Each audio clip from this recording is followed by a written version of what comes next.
Halo semuanya, Assalamualaikum warahmatullahi wabarakatuh. Pada kesempatan kali ini, Ibu akan menunjukkan mata kuliah manajemen keuangan pada usaha tani, di mana di sini adalah bagian dari praktikum manajemen keuangan pada usaha tani. Mohon maaf. Jadi karena ini baru ya, silakan teman-teman menyimak bahwa briefing praktikum ini digunakan untuk praktikum pada tanggal 25 hingga 28 April 2022.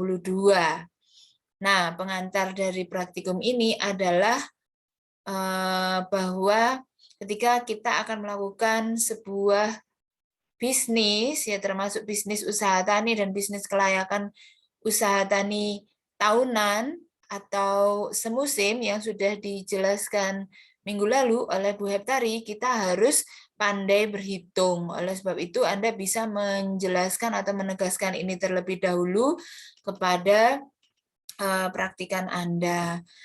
Nah, outline dari penjelasannya adalah terkait dengan pengantar praktikum tanggal 25 sampai 28 April 2022. Ini adalah minggu terakhir sebelum Lebaran. Kemudian pada hari Jumat 29 April 2022 Universitas Brawijaya sudah libur, sehingga buat teman-teman Asprak yang punya praktikum MUT pada hari Jumat tersebut dimohon untuk mencari hari pengganti ya. Ada hari Senin sampai hari Kamis. Bisa mengambil jam 11.40 hingga 12.30. Itu adalah jam di mana tidak ada perkuliahan ya. Kemudian materi praktikum pada minggu ini adalah pengantar manajemen keuangan pada usaha tani, di mana output akhirnya adalah tugas individu dan juga tugas kelompok. Ya, tugas individunya nanti dibahas di kelas, tugas kelompoknya adalah makalah. Nah, tujuan pembelajaran pada materi praktikum manajemen usaha tani di bagian keuangan ini adalah yang pertama untuk memahami pengantar manajemen keuangan pada usaha tani. Mahasiswa praktikan dapat memahami jenis-jenis laporan keuangan dalam manajemen usaha tani, dan mahasiswa mampu menganalisis jenis laporan keuangan dalam manajemen usaha tani. Sebelumnya kita akan memulai dengan definisi manajemen keuangan terlebih dahulu, yaitu merupakan sebuah kegiatan perencanaan, penganggaran, pemeriksaan, pengelolaan, pengendalian, pencarian, dan penyimpanan dana yang dimiliki oleh organisasi atau perusahaan. Jadi yang saya simulasikan di dalam YouTube ini adalah bagaimana cara Anda untuk mengajarkan PPT ini kepada praktikan ya. Jadi dijelaskan dulu definisinya apa, kemudian fungsi manajemen keuangan, dijelaskan ini termasuk dari perencanaan keuangan hingga pemeriksaan keuangan. Anda perlu mengembangkan kembali perencanaan, penganggaran, pengelolaan, pencarian, penyimpanan, pengendalian, dan pemeriksaan itu seperti apa gitu ya. Sebelumnya harus belajar dulu. Kemudian Anda menjelaskan secara langsung bahwa laporan keuangan dalam usaha tani itu hampir sama dengan laporan keuangan dalam perusahaan. Seperti biasa, ada 5, yaitu laporan rugi laba yang pertama, kedua neraca, perubahan modal, keempat arus kas, dan terakhir adalah catatan atas laporan keuangan ya. Karena digunakan sebagai hanya untuk perusahaan, maka kita hanya membahas nomor 1 sampai 4, laporan rugi laba, neraca, perubahan modal, dan arus kas. Mari kita lihat satu persatu. Yang pertama adalah laporan rugi laba. Ini adalah jenis laporan keuangan yang menggambarkan hasil usaha tani dalam sebuah periode tertentu ya.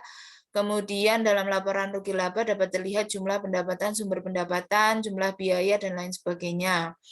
Nah, laporan rugi laba menyajikan kegiatan operasi. Jadi tujuannya apa sih yang dilihat dari rugi laba? Yaitu kegiatan operasi yang dilakukan perusahaan untuk periode tertentu. Tujuan akhirnya laporan ini digunakan untuk mengevaluasi kinerja yang telah dicapai oleh perusahaan dan memberi gambaran tentang pencapaian arus kas di masa yang akan datang.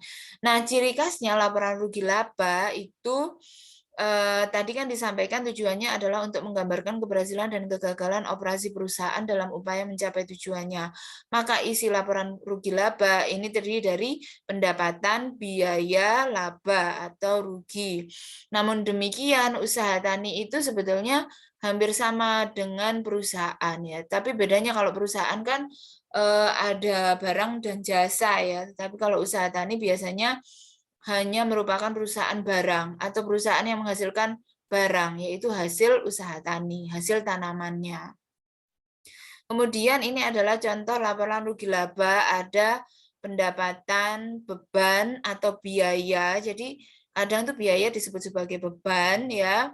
Kemudian laba kotor atau rugi ya, seperti itu. Dan contoh di sini adalah laba ya 47 juta. Biasanya kalau rugi itu ada di dalam garis kurung. Ini adalah contoh laporan rugi laba dari PT suratkabarlama.com. Laporan rugi laba dan keempat laporan lainnya sebetulnya dilakukan secara teknis atau manual dalam tata buku ya atau bookkeeping ya. Tetapi yang saya tunjukkan kepada Anda ini adalah bentuk dari software yang digunakan untuk keuangan. Kemudian yang kedua adalah neraca ya. Menurut Smith dan Skousen, neraca adalah laporan pada suatu saat tertentu mengenai sumber daya perusahaan atau aktiva, utang atau kewajiban, dan klaim kepemilikan terhadap sumber daya atau ekuitas pemilik. Jadi kamu sudah tahu ya, ini Smith dan Skousen 2007 menunjukkan bahwa ciri khas neraca ada tulisan aktiva, kewajiban, dan modal. Ya, jadi terus kamu sebutkan biar praktikannya tahu ya, aktiva itu adalah sumber ekonomi yang biasanya dinyatakan dalam satuan uang, kewajiban adalah utang yang harus dibayar oleh perusahaan, dan modal adalah sisa aktiva setelah dikurangi kewajiban. Sehingga persamaannya adalah aktiva sama dengan kewajiban plus modal, sama seperti ini.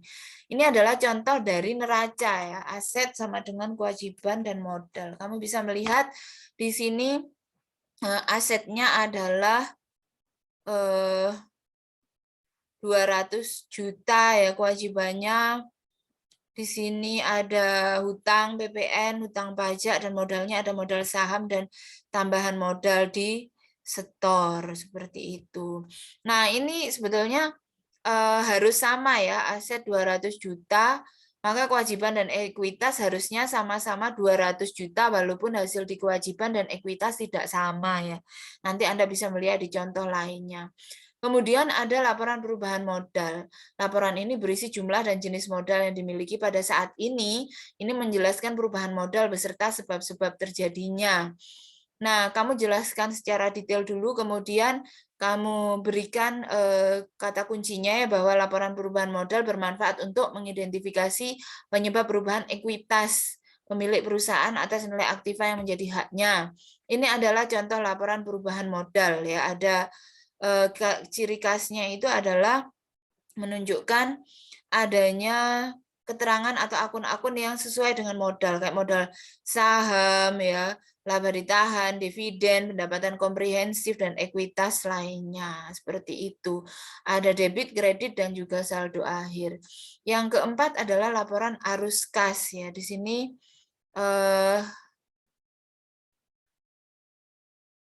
arus kas ini menunjukkan, laporan ini menunjukkan arus kas masuk dan arus kas keluar perusahaan ya.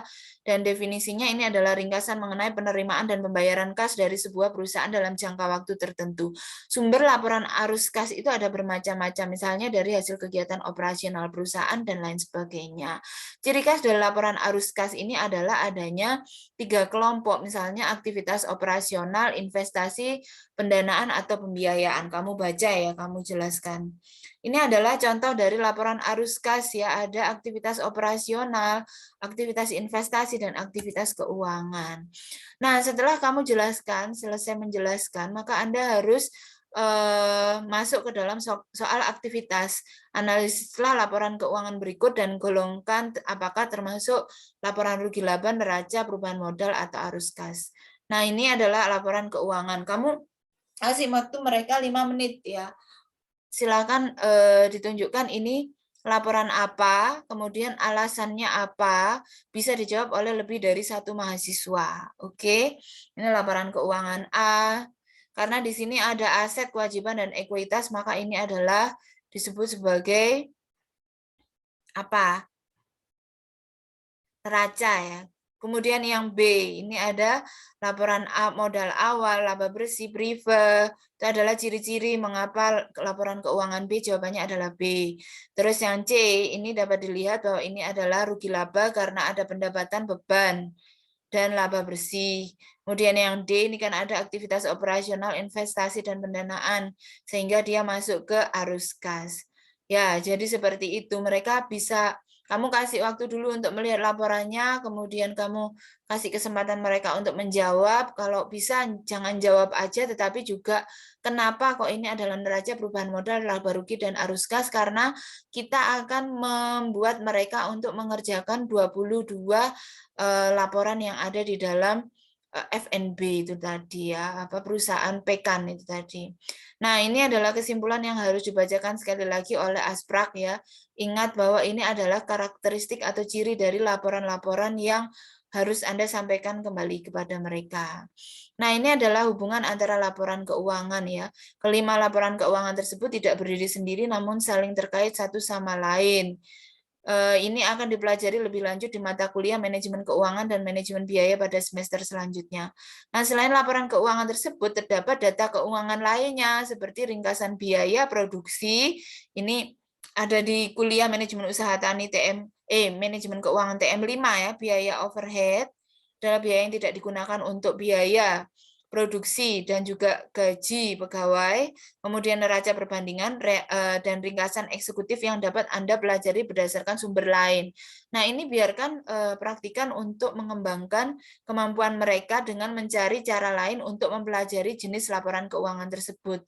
Ya, yang lain. Tentunya laporan keuangan tersebut itu bukan merupakan 5 laporan keuangan yang baku tadi ya. Ini adalah data-data pendukung keuangan.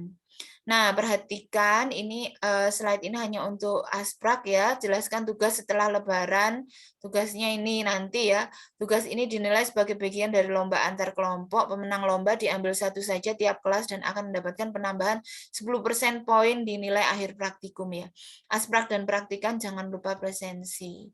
Nah, ini ketentuan tugasnya yaitu makalah dikumpulkan kelompok, formatnya seperti itu. Sumber laporannya adalah dari Foxstad Pecan Company yang berbahasa Inggris, bahasa Indonesia nanti buat Anda semua supaya bisa meneliti dengan lebih baik. Dan 2 minggu lagi ya, 2 minggu lagi ya, itu bukan minggu depan ya, itu adalah lembar studi kasus nanti saya lampirkan. Nah, soal laporan praktikumnya adalah identifikasikan jenis laporan apa saja yang ada di studi kasus tersebut ya. Ini bisa jawabannya 5 laporan tadi atau di luar 5 laporan tadi ya. Jelaskan data manajemen lainnya selain jenis laporan yang sudah diajarkan di slide PPT ini. Ya, kemudian terdapat 22 jenis laporan keuangan. Interpretasikan laporannya.